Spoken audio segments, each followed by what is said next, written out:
सर्वेभ्यो नमः। सुप्रभातम। देववाणी संस्कृतम YouTube channel में आप सभी संस्कृत प्रेमियों का हार्दिक अभिनंदन करते हैं। मित्रों, संस्कृत संभाषण और लेखन सीखें मासिक प्रशिक्षण, इस सीरीज को पढ़ रहे हैं। 2 कक्षाएं हमारी हो गई हैं। आज हमारी कक्षा 3 है, तीसरी क्लास है।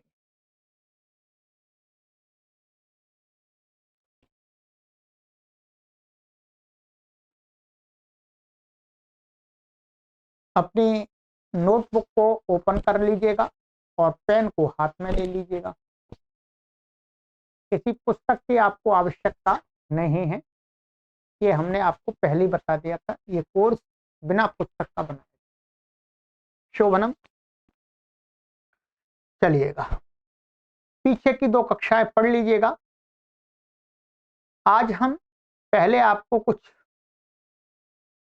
शब्द लिखाते हैं जो हमारे प्रतिदिन के व्यवहार में प्रयोग होने वाले शब्द हैं।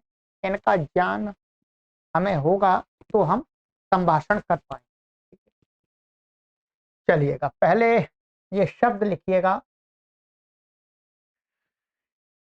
ये बंधुवाचक शब्दाः। बंधुवाचक का अर्थ है अपने पारिवारिक रिलेशन शब्द, संबंधवाचक। पहले जो पुरुष वर्ग के हैं उनको मैं बता देता हूं, फिर स्त्री वर्ग के शब्द हैं उनको हम देखें। पिता को संस्कृत में सरल तरीके से हम प्रयोग करेंगे तो जनकः। जनकः। पिता शब्द भी संस्कृत भाषा का है, परंतु पिता शब्द के प्रयोग वाक्य में प्रयोग करते समय थोड़ी कठिनाई आती है, तो इसलिए पिता के स्थान में हम जनकः इस शब्द का प्रयोग करें। जनकः मीन्स पिता। ठीक है। ये पिता शब्द वास्तव में ऋकारांत है, तो इसको आप मत लिखिए। इसका प्रयोग आपको भाषण अपने संभाषण में नहीं करना है। बस जनकः का प्रयोग सरल है। दादा, दादा अर्थात बाबा, तो परिवार में बाबा भी होते हैं प्राय करके। तो पितामह, पितामह दादा को बोलते हैं, लिख लीजिएगा। और नाना, नाना को बोलते हैं माता मह। ठीक है।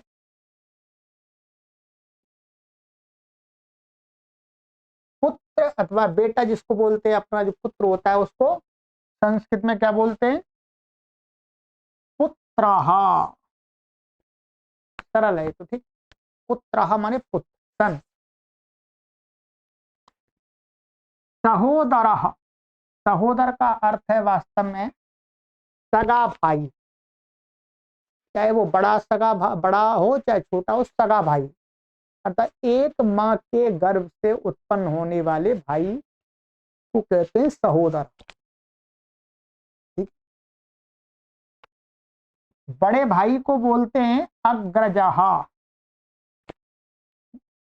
अग्रजः अर्थात बड़ा।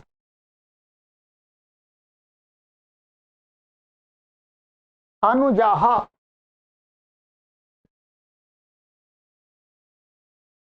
अनुजः का अर्थ होता है छोटा भाई। क्या? छोटा भाई। ये ध्यान रखेंगे सर। अग्रजः, अनुजः। मामा को बोलते हैं मातुलः। लिखते जाइएगा। ठीक है। ये थोड़ा सा आपको करना पड़ेगा ना, कुछ तो आपको स्मरण है, कुछ शब्दों का आपको स्मरण करना पड़ेगा। पति ही, पति को पति ही बोलते हैं जी, हिंदी में भी पति बोलते हैं। आजकल तो इंग्लिश में हस्बैंड पति बोलने में भी लोगों को शर्म आने लगी है, अर्थात हस्बैंड बोलते हैं। तो हस्बैंड की जगह हम संस्कृत का शब्द बोले पति ही, ठीक है, पति। ससुर, घर में ससुर भी होते हैं, तो ससुर को बोलते हैं श्वशुरः। ये वास्तव में क्या है, ये ऐसा है, श्वशुरः। श्वशुरः मीन ससुर। पोता, पोता का अर्थ होता है पुत्र का पुत्र, है? पुत्र के पुत्र काफी मिल जाते हैं आजकल तो उसको बोलते हैं जो अपने पुत्र का पुत्र होता है, ठीक, उसको बोलते हैं पोता, तो पौत्र।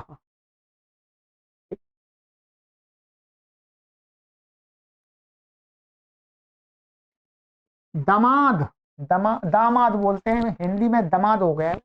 दामाद, दामाद अर्थात जो बेटी का पति, तो उसको संस्कृत में बोलते हैं जामाता। बस अभी ये इतना याद कर लीजिएगा, जामाता। ये वस्तुतः मूल शब्द क्या है, ऐसा है जामात्री, परंतु इसका संस्कृत में प्रयोग नहीं करते, इसका रूप बदल करके ऐसा प्रयोग करते हैं, और भी इसके रूप होते हैं, फॉर्म। तो जामाता, जामाता माने दामाद। और मित्र, दोस्त, फ्रेंड को बोलते हैं स्नेहितः अथवा मित्रम। क्या है, मित्रम। ये मित्रम, मित्रम चाहे पुरुष हो, पुरुष को हम किसी पुरुष को मेल को कह रहे हो तो भी मित्रम ही होता है, कोई फीमेल को भी कहेंगे तो भी मित्र होता है। जैसे फ्रेंड बोलते हैं, फ्रेंड, स्त्री भी स्त्री कोई फ्रेंड है तो उसको भी बोल सकते हैं, पुरुष फ्रेंड है उसको भी बोल सकते हैं। वैसे ये शब्द है, माने चाहे स्त्री पुरुष कोई भी मित्र हो उसको मित्रम बोल, ठीक है, मित्रम। अथवा स्नेहितः बोल सकते हैं। स्नेहितः कम प्रयोग कीजिएगा, ये सरल है, क्योंकि किसी कोई स्त्री मित्र है उसके लिए स्नेहिता नहीं करेंगे, उसको ये बोलना पड़ेगा स्नेहिता। तो उसको प्रयोग हम छोड़ते हैं, हम इस शब्द को लेते हैं मित्रम। सबको पता है, माँ जोड़ना है, मित्र और मित्रम, मित्रम ऐसा ही प्रयोग कर। चलिए, ये हो गया। अब स्त्री वर्ग के शब्द देख लेते हैं इसी से, जो हमारे बंधु बांधव को कहते हैं। माता, माता को कहते हैं संस्कृत में जननी। जननी का प्रयोग कीजिएगा, ये सरल है, बताएंगे। अरे माता शब्द भी संस्कृत का शब्द है, ठीक। ये वास्तव में ऋकारांत शब्द है, ये कैसा है ये, परंतु इसका प्रयोग में थोड़ी कठिनाई होती है। जब आप अच्छे स्तर की संस्कृत जानते हैं तो आप प्रयोग कर सकते हैं, ठीक है, परंतु आप जननी बोलिए, जननी सरल है। दादी को क्या बोलते हैं, पितामही। नानी को बोलते हैं मातामही, ठीक है। पुत्री या बेटी को बोलते हैं पुत्री, बिल्कुल वैसा का वैसा ही संस्कृत का ही वर्ड शब्द है। और लिखते जाइएगा। बहन, बहन को बोलते हैं सहोदरी, सहोदरी माने सगी बहन, चाहे वो छोटी हो चाहे बड़ी हो, सहोदरी। बड़ी बहन को बोलते हैं अग्रजा, छोटी बहन को बोलते हैं अनुजा, मामी को बोलते हैं मातुलानी,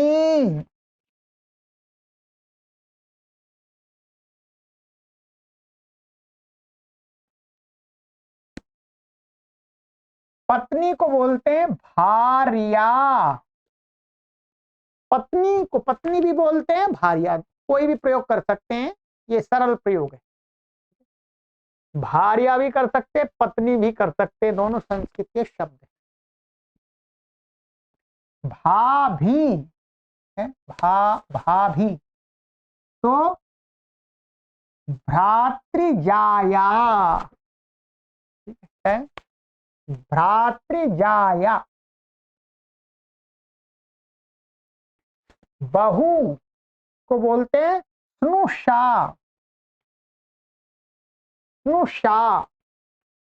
और सास को बोलते हैं श्वश्रूः। देख रहा होगा, मैं लिख देता हूं यहां पर अलग से, श्वश्रूः।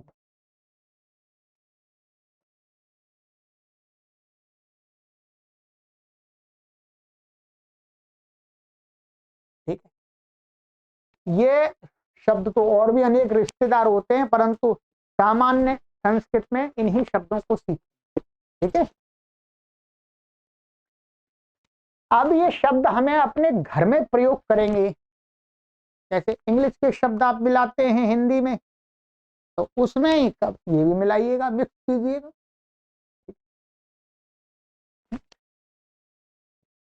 अब थोड़ा सा अभ्यास करते हैं, इन शब्दों के साथ में आपको अभ्यास कराते हैं, यही कराएंगे। देखिएगा, इनके साथ में ऐसा करेंगे, पहले हम अभ्यास करेंगे, ये मेरे हैं, ऐसे, यह मेरे पिता हैं, यह मेरे भाई, दादा, नाना, नानी, और ये मेरी नानी, मेरी माता,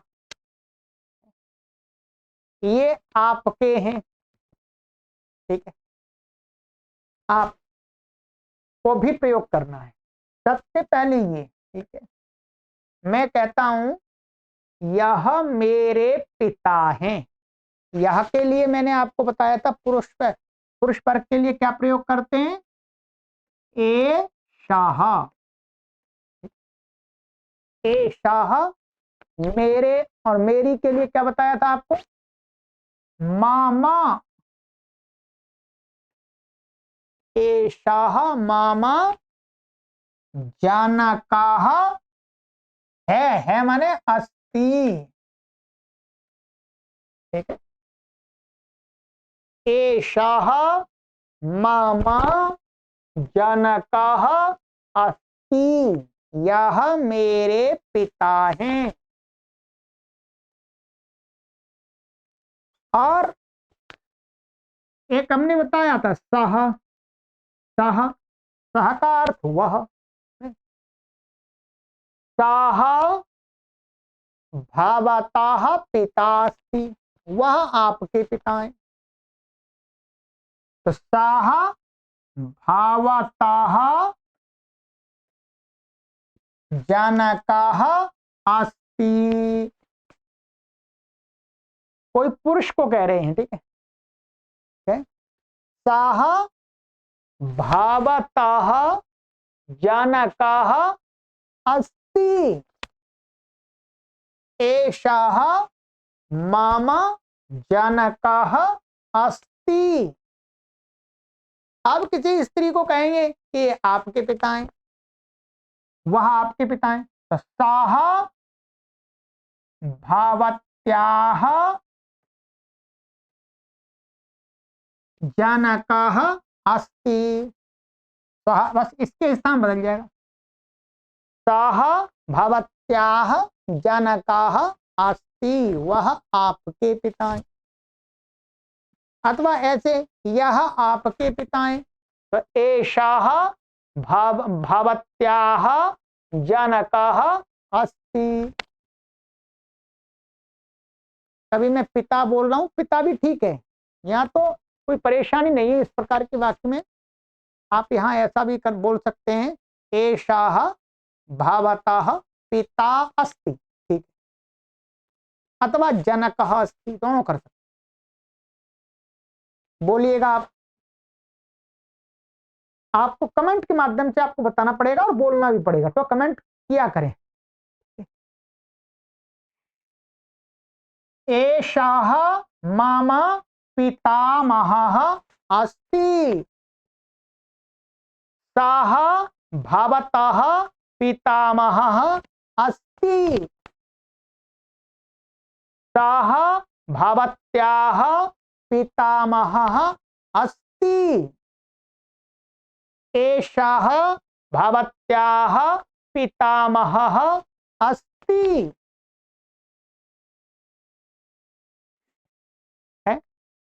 सः भवत्याः पितामहः अस्ति। एषा माने ये और सह माने वह। ठीक है, जब पास में ये और वो ऐसे तो बोलते हैं, दिस दैट। चलिएगा, ये हो गया। आगे इसी प्रकार से एषः मम मातामहः अस्ति। सः भवतः मातामहः अस्ति। सः भवत्याः मातामहः अस्ति। सा एषः भवत्याः मातामहः अस्ति। ठीक है, और देखिएगा इसी प्रकार से वाक्य बनाइएगा।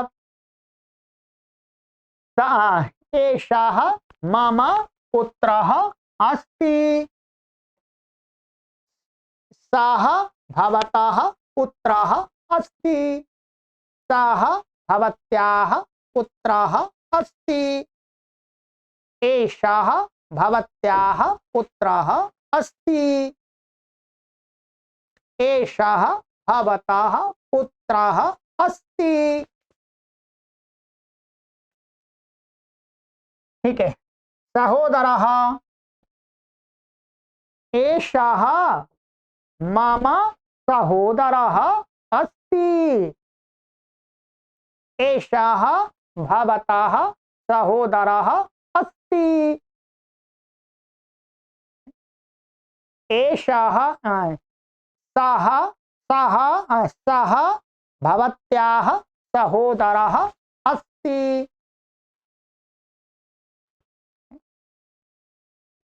और अग्रजः। एषः मम अग्रजः अस्ति। सः मम अग्रजः अस्ति। ये भी मेरा अग्रज है, वह भी मेरा अग्रज है। अब आप बनाइएगा। एषः भवतः अग्रजः अस्ति। एषः भवत्याः अग्रजः अस्ति। ठीक है, और इसी प्रकार से और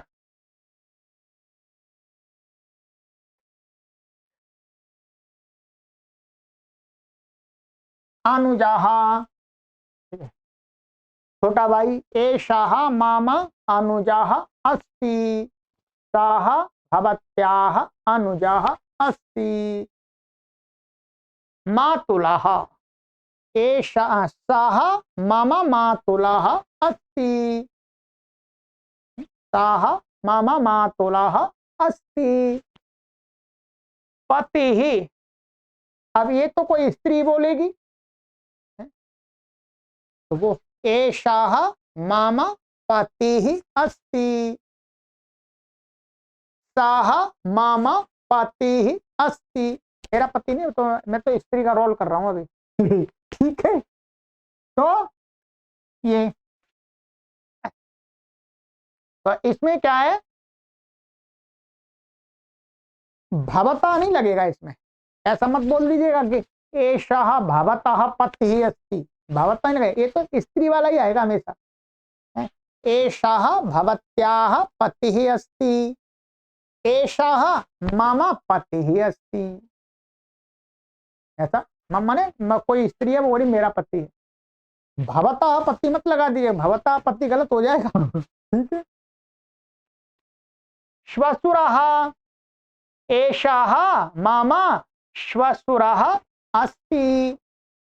सः भवत्याः श्वशुरः अस्ति। सः भवतः श्वशुरः अस्ति। यहाँ तो दोनों का, पुरुष का भी ससुर होता है और स्त्री का भी ससुर होता है, चल जाएगा। ठीक है। पौत्रः, ठीक है, ऐसे एषः मम पौत्रः अस्ति। एषः एषः भवत्याः पौत्रः अस्ति।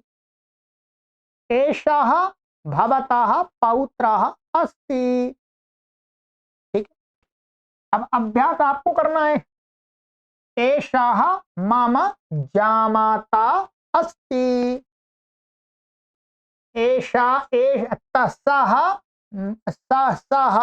भवतः जामाता अस्ति। सः भवत्याः जामाता अस्ति। चलिए, ये हो गया। आगे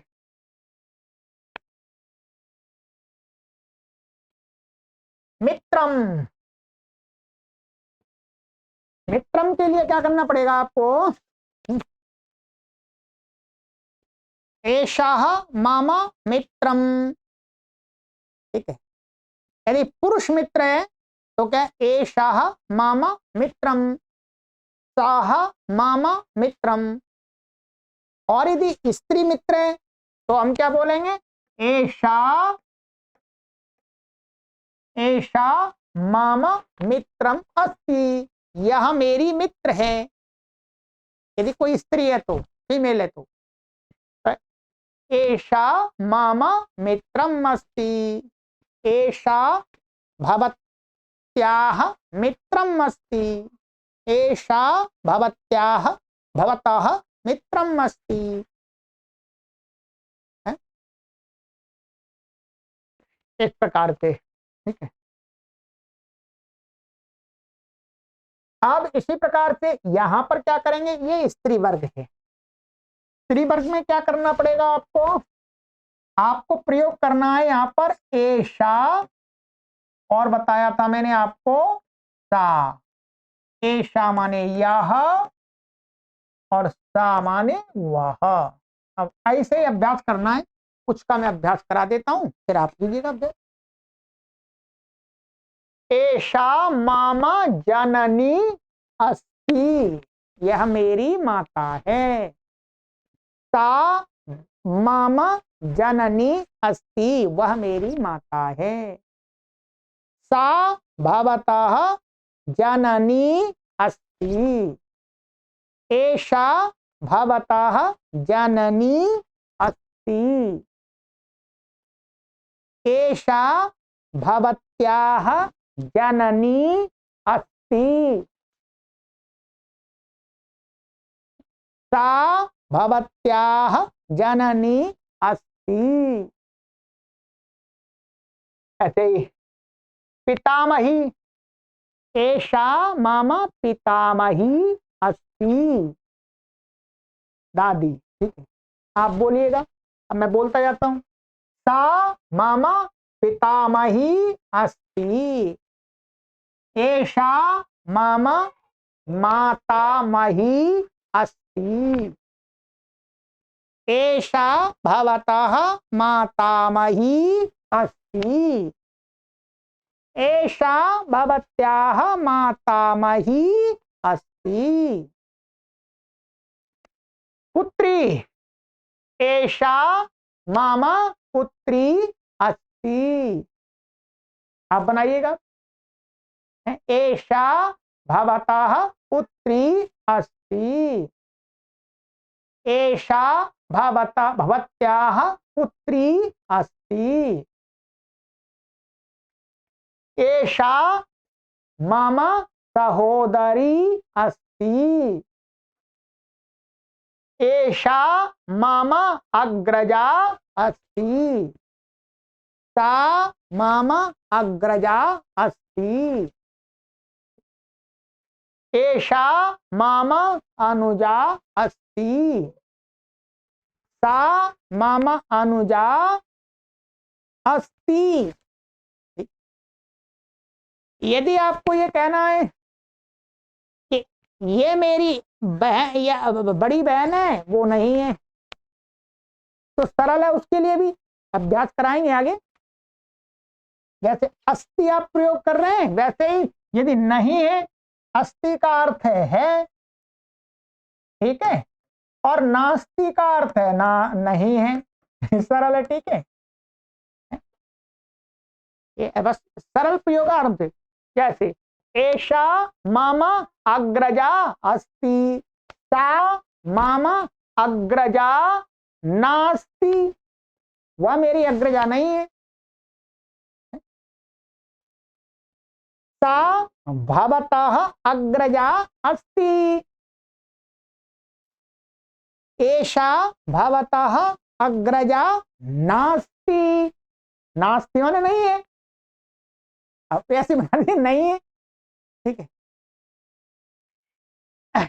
एषा मम मातुलानी अस्ति, सा मम मातुलानी नास्ति, सा भवत्याः मातुलानी अस्ति, एषा भवतः मातुलानी नास्ति। भार्या, एषा मम भार्या, सा मम भार्या नास्ति, एषा मम भार्या अस्ति, सा मम भार्या नास्ति, सा भवतः भार्या अस्ति, एषा भवतः भार्या नास्ति, ठीक है। अब क्या करना है, भवत्याः भार्या नहीं होगा, स्त्री की पत्नी नहीं होती। ठीक है, तो भवत्या का प्रयोग नहीं होगा इसके साथ। आगे ऐसे ही भ्रातृजाया, अर्थात एषा मम भ्रातृजाया अस्ति, सा भवतः भ्रातृजाया अस्ति, अथवा भवत्याः भ्रातृजाया अस्ति, भवत्या एषा भवतः भ्रातृजाया नास्ति, सा मम भ्रातृजाया नास्ति। ऐसे ही स्नुषा बहु, एषा मम स्नुषा नास्ति, एषा भवतः स्नुषा अस्ति, अथवा एषा भवत्याः स्नुषा अस्ति। श्वश्रूः सा,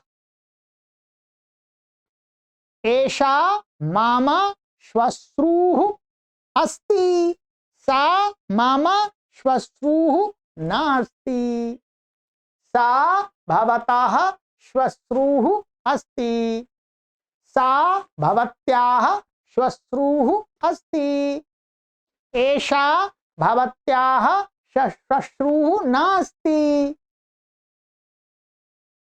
अब मैंने आपको बहुत प्रयोग कर दिए, ठीक है। मुख्य रूप से तो इसमें अभ्यास ही कराना है, ठीक है। तो ये हो गया, तो इतने शब्दों का आपको अभ्यास करना है, धीरे धीरे धीरे धीरे। ऐसे और भी सभी वर्ग के, जो हमारे व्यवहार में जितने भी वर्ग आते हैं, तो बंधु बांधव वर्ग हो गया, इसी प्रकार से सभी वर्गों के शब्द में सामान्य शब्द है, उनका प्रयोग करना सिखाऊंगा। अब आइएगा, अब आपको थोड़ा सा नियम बताते हैं, ठीक है, नियम सिखाते हैं, थोड़ा सा साथ साथ में नियम भी आपको सिखाते चलना है, ठीक है। अब देखिएगा, नियम पर आपको अधिक जोर तो नहीं देना जितना हो सकता है, क्योंकि नियमबद्ध तरीके से संस्कृत भाषा सिखाने का कोर्स हमने पहले ही बहुत अच्छी क्वालिटी का तैयार किया हुआ है। यदि आप विस्तार से नियमों के साथ पढ़ना चाहते हैं, तो इसी वीडियो के डिस्क्रिप्शन में हमने लिंक दिया हुआ है प्लेलिस्ट का, उस पर क्लिक करेंगे, कोर्स की सभी वीडियो आपके सामने हो जाएंगे, सभी हमारा निःशुल्क है। इससे अधिक क्या कर सकते हैं मित्रों। आइएगा, अब क्या होगा मित्रों, देखिए हिंदी आप सभी जानते हैं और इंग्लिश भी जानते हैं आज के समय में। 8 विभक्तियां होती हैं सामान्य रूप से। संस्कृत भाषा में कोई भी शब्द होता है, शब्द, उसको उसके 8 विभाग कर दिए हैं। ठीक है, क्या कर दिए? 8 विभाग, 8 विभाग कर दिए हैं। और उसमें 8 विभाग में उनका कैसे प्रयोग करना होता है ये सामान्य रूप से आपको सीख। ठीक है, यहां पर एक ये नियम का मेरे पास में ये है नियम कि संस्कृत भाषा में संबोधन को लेकर के 8 विभक्तियां माने 8 कारक होते हैं। उनके नाम, कारक, नाम और चिन्ह ये हैं, इन्हें हमें स्मरण करना है, अर्थात ये समझ में आ जाएगा, आपको कोई दिक्कत नहीं है। अभी तो नहीं, धीरे धीरे आएगा। आज इसको स्क्रीनशॉट ले लीजिएगा आप, या कॉपी में लिख लीजिएगा। ठीक है, जब वाक्य बनाते हैं अपन तो उसमें क्या होता है, उस वाक्य में कोई कर्ता होता है, डूअर होता है। ठीक है, कोई कर्म होता है, कोई करण होता है, कोई संप्रदान होता है, हिंदी में सब पता है आपको। कोई अपादान कारक होता है उसमें, कोई संबंध होता है, और कोई अधिकरण होता है, और कोई संबोधनवाची शब्द होता है। प्रत्येक वाक्य में ये सभी हों ऐसा नहीं है, किसी में कोई होता है, किसी में कोई होता है। ठीक है, जैसे एक सरल सा वाक्य में आपको यहां पर लिखता हूं। जैसे मानिएगा हिंदी में मैंने लिखा, मैं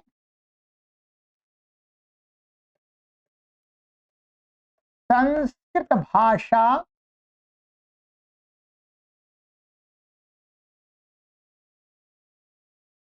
को सिखाता हूं।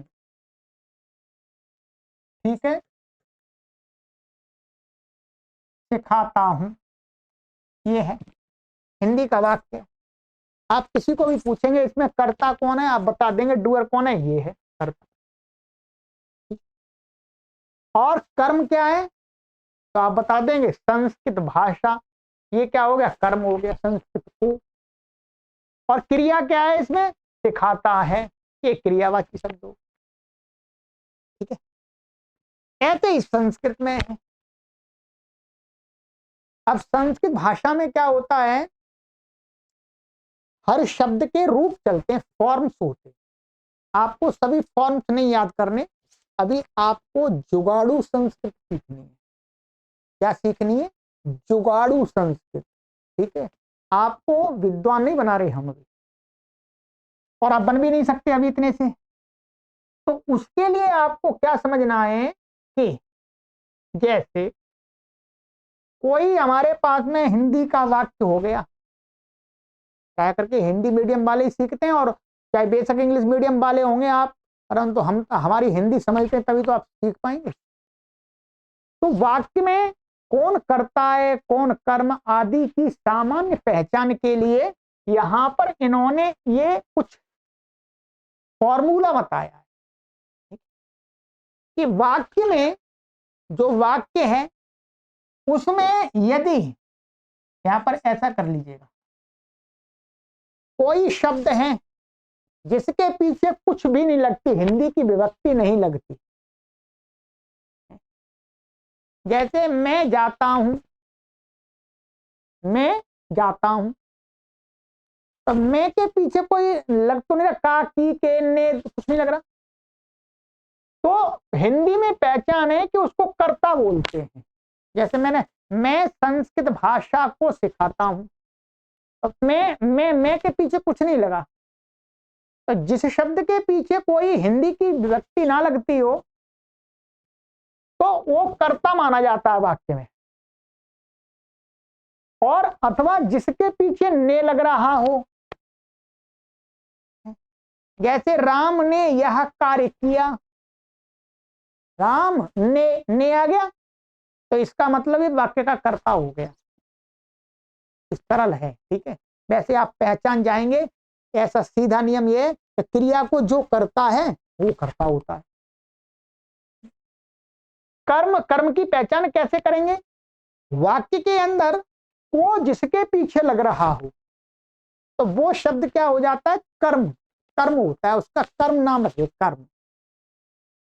जैसे मैंने बताया, मैं संस्कृत भाषा को, तो संस्कृत भाषा को आ गया किसके पीछे? संस्कृत भाषा, तो ये कर्म हो। ठीक। करण, करण में क्या होता है? जिसके पीछे, जिस शब्द के पीछे हिंदी के वाक्य में ने लग रहा हो, अथवा से लग रहा हो, अथवा द्वारा लग रहा हो, तो उसको कहते हैं करण। ठीक है।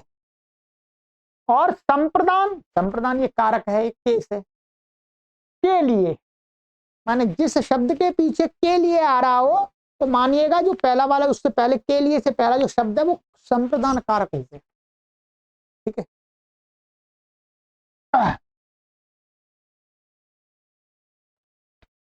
ऐसे से, माने मात्र से अगर लग रहा हो, जहां एक से यहां पर भी लग जाता है और एक से यहां, तो आप प्रसंग से पहचानेंगे अपादान कैसे, कहां से होता है। ठीक है। तो से लग रहा हो तो उसको अपादान कारक कहते हैं। और जहां जिस शब्द के पीछे का, के, की, इनमें से कुछ लग रहा हो तो समझिएगा ये संबंध कारक। ठीक है। और जिसके पीछे मैं, पर लग रहा हो, या विषय में, यहां पर लिखा नहीं है, मैं लिखा देता हूं आपको, क्या है? विषय में, पर अथवा विषय में ये आ रहा हो। ठीक है। जैसे घर के विषय में, विद्या पढ़ाई के विषय में, तो उसको अधिकरण वाची शब्द कहते हैं, उसको अधिकरण कारक वाला शब्द बोल देते हैं।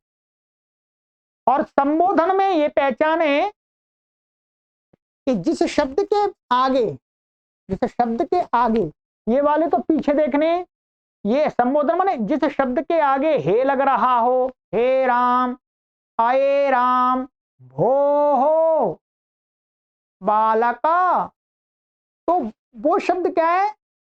जिनके आगे ये लग जाता है इनमें से कोई, तो वो हो जाता है संबोधन। ठीक है। एक सामान्य सी पहचान ये आपको तो याद रखनी पड़ेगी। ठीक है। अब वाक्य में जो कर्ता बनता है, तो मैंने बताया कि जो शब्दों के जो रूप होते हैं, ठीक है, जो संज्ञावाची शब्द माने जो एक प्रकार के शब्द होते हैं, में क्रियापद नहीं होते। ठीक है। तो उनमें क्या होता है? उनके 8 विभागों में उनके रूप बन जाते हैं एक के। तो आपको क्या करना है? बस सामान्य सा आपको समझ लेना है कि जो वाक्य का कर्ता होता है ना, उसमें प्रथमा जो पहली वाली पंक्ति के शब्द का प्रयोग किया जाता है। ठीक है। और जो द्वितीय विभक्ति, जो कर्म होता है उसमें द्वितीय विभक्ति का तृतीय, जैसे कर्ण में तृतीय कर्ण हो गया तो तृतीय, संप्रदान हो गया चतुर्थी, अपादान हो गया पंचमी, और संबंध हो गया षष्ठी, और अधिकरण हो गया सप्तमी, और संबोधन हो गया तो संबोधन का रूप होता है अलग।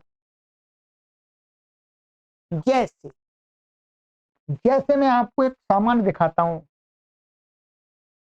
ये मैंने ये लिखा हुआ है, ये देखिए, ये एक राम शब्द था। क्या हमने राम शब्द लिया?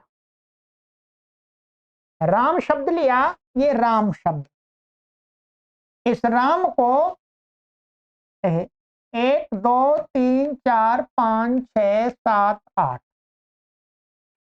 इसके 8 प्रकार के फॉर्म बन गए, इसके रूप बन गए, इसको रूप बोलते हैं। इसके बनते तो और भी हैं, परंतु मैंने आपको पहली पंक्ति के दिखाए। इसका अर्थ है रामा माने राम, इसका रामम का अर्थ है राम को, रामेण का अर्थ है राम के द्वारा, अथवा राम ने, अथवा राम से, रामाय का अर्थ है राम के लिए, रामात का अर्थ है राम से, रामस्य का अर्थ है राम का, अथवा राम की, अथवा राम के, रामे का अर्थ है राम के विषय में, अथवा राम में, अथवा राम पर, और हे राम, हे लगा दिया तो हे राम, अर्थात दूर से बुलाने के लिए बोलते हैं हे राम। तो इस प्रकार से हमें अब रूपों का इनका प्रयोग करना होता। यदि राम शब्द वाक्य में कर्म बन रहा है तो इस वाले का प्रयोग करेंगे, और वाक्य के अंदर राम शब्द यदि कर्म बन गया, ये तो करता है, क्षमा कीजिए, कर्म नहीं करता, कर्ता बनेगा तो ये, कर्म बनेगा तो ये, कर्ण बनेगा तो ये वाला रूप प्रयोग करेंगे, और संप्रदान बनेगा तो ये पर प्रयोग करेंगे, अपादान बनेगा तो ये करेंगे, से अर्थ निकल के आ रहा होगा तो काकी के आ रहा होगा तो ये रामस्य करेंगे, और मैं पर अथवा विषय में आ रहा होगा तो रामे करेंगे, और हे पहले प्रयोग हो रहा है तो राम करेंगे। ये मैंने इतना ही बताऊंगा आपको, बस रूप आपको रटने नहीं है, यहाँ रटने रटने नहीं है, ठीक। तो आज आपको मात्र इतना ही, मैं कोई अभी वाक्य नहीं बनाऊंगा, इसका धीरे धीरे हम इसको अपने संभाषण में प्रयोग करते जाएंगे और आपको ये नियम समझाते जाएंगे, ठीक है, ध्यान रखेंगे। जैसे राम है, क्या है, राम है, मानिएगा हम ये कह रहे हैं राम है, तो राम यहां पर क्या हो गया, राम के पीछे कुछ नहीं लग रहा, क्रिया क्या है यहां पर, है, होना क्रिया है, एग्जिस्टेंस। तो राम है, तो इसके लिए वाक्य आप क्या बनाएंगे, ये बहुत सरल तरीका आ जाएगा आपको। ये अब ये राम है तो रामः अस्ति, बस यही तो आएगा, रामः अस्ति, अस्ति का अर्थ में बताया था, क्या बताया था, राम करता है। चलिए ये अब नहीं, आज की कक्षा में अधिक हो जाएगा, अगली कक्षा में समझाऊंगा, ठीक है। आप ये, आपको ये इतना याद, ये ध्यान में आ गया ना आपको, तो आप अपने संभाषण में जितने भी ह्रस्व माने जिन शब्दों के अंत में ह्रस्व अकारात्मक छोटा आकार, इसको ह्रस्व बोलते हैं संस्कृत में, ध्यान रखेंगे, छोटा आकार, जितने भी छोटे आकारांत शब्द हैं उन शब्दों के ऐसे ही बनते हैं सब प्रयोग, लाखों शब्दों के सीख जाएंगे आप, कितने सीखने से लाखों शब्दों का प्रयोग सीख जाएंगे आप, ध्यान रखेंगे, ठीक है। चलिए आगे धीरे धीरे आगे बढ़ाएंगे। संभाषण मुख्य है, इसलिए मैं कक्षा के आदि में संभाषण सिखाऊंगा, और ये नियम सिखाया, इस नियम को फिर संभाषण कराएंगे अगली कक्षा में आगे, इनको घटा करके थोड़ा थोड़ा, और फिर बाद में नियम समझाएंगे। तो ये कक्षा इसी प्रकार से रखेंगे कि आरंभ में अभ्यास और बाद में नियमाभ्यास, ठीक है। यदि आपको वास्तव में संस्कृत का मास्टर बनना है तो फिर हमारे द्वारा बताए गए उस कोर्स को पढ़िए। आप 3 से 4 महीने लगातार पढ़ेंगे उस कोर्स को, तो आपको बहुत अच्छी संस्कृत भाषा आ जाएगी, लिखना आ जाएगी, और इसके कोर्स के माध्यम से आप सामान्य संस्कृत भाषा सीखिएगा, ठीक है। ये आपके ऊपर डिपेंड करता है, मैं तो सभी प्रकार के पाठकों के लिए कार्य कर रहा हूं, क्योंकि मुझे 1 करोड़ लोगों को सामान्य संस्कृत संभाषण और लेखन सिखाना है जी, ठीक है। और आपका इसमें मुझे सहयोग चाहिए कि आप सभी इन कक्षाओं को पढ़ने के लिए 10-10 लोगों को गुरुदक्षिणा में दें, हमें चैनल से जोड़ें और उनको सीखने के लिए बताएं। आपको पढ़ाना तो नहीं, पढ़ाना तो मुझे है जी, परिश्रम करता हूं, देखिएगा मैंने मेहनत से पढ़ाया आपको।